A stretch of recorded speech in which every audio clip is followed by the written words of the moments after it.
ងពេលចូលឆ្នាំថ្មីស្រីលងផ្កាតាមប្រពៃណីខ្មែរ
ស្រីលើកដៃ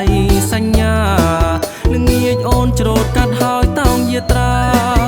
ទៅកំពង់ទឹកដែរតែជួបគ្នាក្នុងក្អមលៀងនំឆ្ងាញ់អង្ចា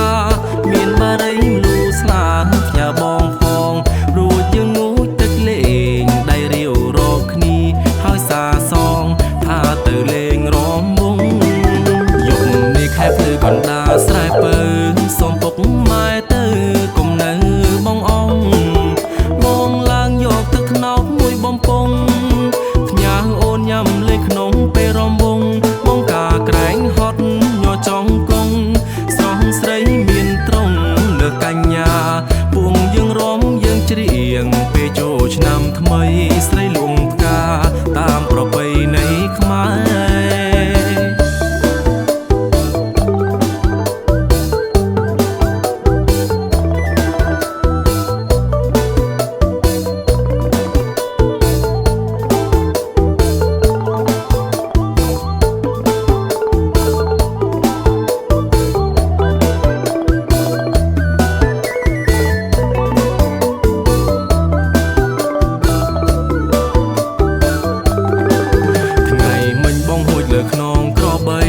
កាត់វាស្រែស្រីលើកដៃ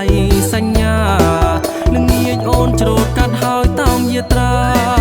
ទៅកំពង់ទឹកដែរតែជួបគ្នាក្នុងក្អមលៀងនំឆ្ងាញ់អង្ចា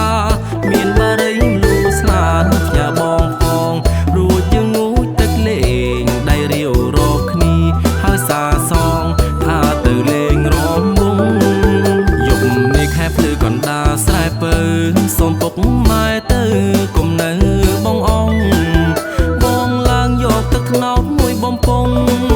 ផ្ញើអូនញ៉ាំលេងក្នុងពេលរំវងបងកាក្រែងហត់ញ័រចង់គង់